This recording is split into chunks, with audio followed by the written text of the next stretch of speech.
बताया है। जैसे मीराबाई की घटना को अगर हम लें और आप विस्तार से इस वीडियो के माध्यम से समझ सकते हैं। दर्शकों, चित्तौड़ के राजा यानी राणा के अत्याचारों से तंग आकर मीराबाई जी घर त्याग कर वृंदावन चली गई थी।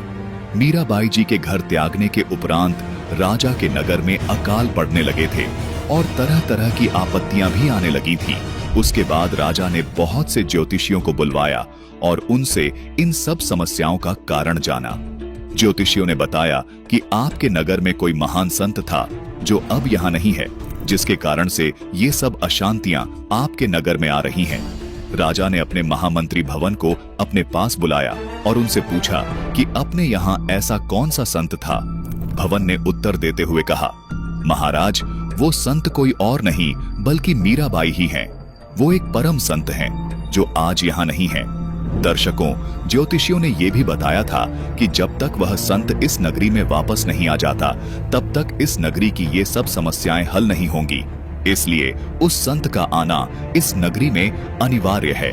दर्शकों, ये सब सुनकर राजा ने कहा कि कुछ भी हो जाए पर मीराबाई जी को वापस लेकर जरूर आओ। राजा ने वहां उपस्थित सभी लोगों से कहा कि आप में से कोई है ऐसा जो मीराबाई को ला सकता है। मैं आगे से मीराबाई जी को कोई भी परेशानी नहीं दूंगा। दर्शकों, वहां उपस्थित दो सैनिक ऐसे थे जो मीराबाई जी को अपनी बहन और मां के समान प्यार करते थे।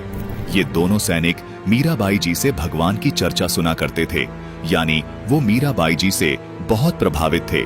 उन्होंने राजा से कहा कि हम मीराबाई जी को वापस ला सकते हैं।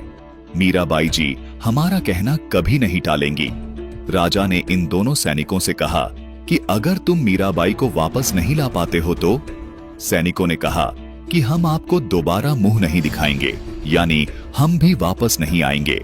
फिर राजा उन दोनों सैनिकों को मीराबाई को वापस लाने के लिए भेज देता है और वो दोनों सैनिक वृंदावन की ओर निकल जाते हैं तथा मीराबाई जी के पास पहुंच जाते हैं। वहां पहुंचकर वो दोनों सैनिक मीराबाई जी से वापस चलने की प्रार्थना करते हैं तो मीराबाई जी वापस जाने के लिए मना कर देती है।